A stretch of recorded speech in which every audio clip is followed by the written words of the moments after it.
नमस्कार, unique story में आपका स्वागत है। हरि तक पहुंचने का द्वार है हरिद्वार।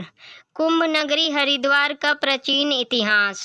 उत्तरांचल प्रदेश में हरिद्वार अर्थात हरि का द्वार है। हरि यानी भगवान विष्णु। हरिद्वार नगरी को भगवान श्री हरि का द्वार माना जाता है, जो गंगा के तट पर स्थित है। इसे गंगा द्वार और पुराणों में इसे मायापुरी क्षेत्र कहा जाता है। यह भारतवर्ष के 7 पवित्र स्थानों में से एक है। हरिद्वार में हर की पौड़ी को ब्रह्मकुंड कहा जाता है। इसी विश्व प्रसिद्ध घाट पर कुंभ का मेला लगता है। कहा जाता है समुद्र मंथन से प्राप्त किया गया अमृत यहाँ गिरा था। हरिद्वार के पास ही बेहद खूबसूरत धार्मिक स्थल है ऋषिकेश। हरिद्वार के दार्शनिक स्थल ब्रह्मकुंड, हर की पौड़ी और मनसा देवी का मंदिर। इसके अलावा भगवान विष्णु, ब्रह्मा, शिव, गंगा, दुर्गा के खूबसूरत मंदिर हैं। इन मंदिरों में संगमरमर के पत्थरों पर सुंदर आकृतियां उकेरी गई है। गंगा के उत्तरी भाग में बसे हुए बद्री नारायण तथा केदारनाथ नामक भगवान विष्णु और शिव के पवित्र तीर्थों के लिए इसी स्थान से आगे मार्ग जाता है। इसलिए इसे हरिद्वार तथा हरद्वार दोनों ही नामों से पुकारा जाता है। वास्तव में इसका नाम गेटवे ऑफ द गॉड्स है। महाभारत में हरिद्वार को गंगा द्वार कहा गया है, क्योंकि यहाँ पहाड़ियों से निकलकर भागीरथी गंगा पहली बार मैदानी क्षेत्र में आती हैं। हरिद्वार का प्राचीन पौराणिक नाम माया या मायापुरी है, जिसकी सप्त मोक्षदायिनी पुरियों में गणना की जाती थी। कपिल मुनि ने भी यहाँ तपस्या की थी, इसलिए इस स्थान को कपिला स्थान भी कहा जाता है। कहते हैं कि राजा श्वेत ने हर की पौड़ी पर भगवान ब्रह्मा की तपस्या की थी। राजा की भक्ति से प्रसन्न होकर ब्रह्मा ने जब वरदान मांगने को कहा, तो राजा ने वरदान मांगा कि इस स्थान को ईश्वर के नाम से जाना जाए। तब से हर की पौड़ी के जल को ब्रह्मकुंड के नाम से भी जाना जाता है। हरिद्वार में ही राजा धृतराष्ट्र के मंत्री और सौतेले भाई विदुर ने मैत्री मुनि के यहाँ अध्ययन किया था।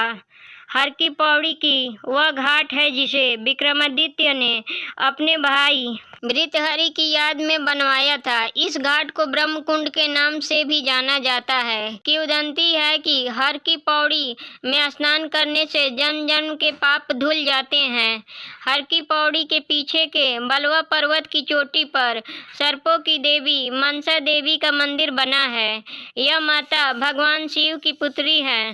देवी मनसा देवी की एक प्रतिमा के 3 मुख और 5 भुजाएं हैं, जबकि अन्य प्रतिमा की 8 भुजाएं हैं।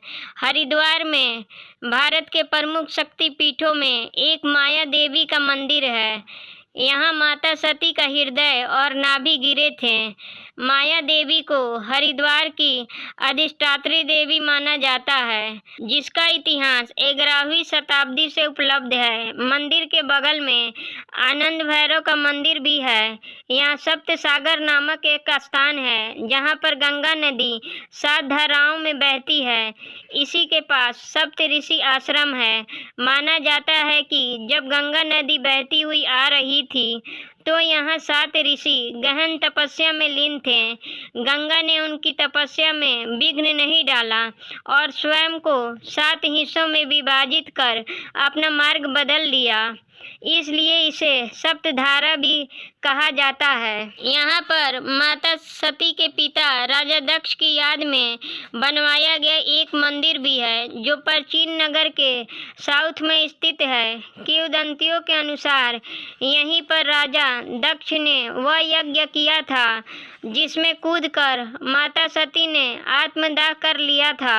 इससे शिव के अनुयायी वीरभद्र ने दक्ष का सिर काट दिया था।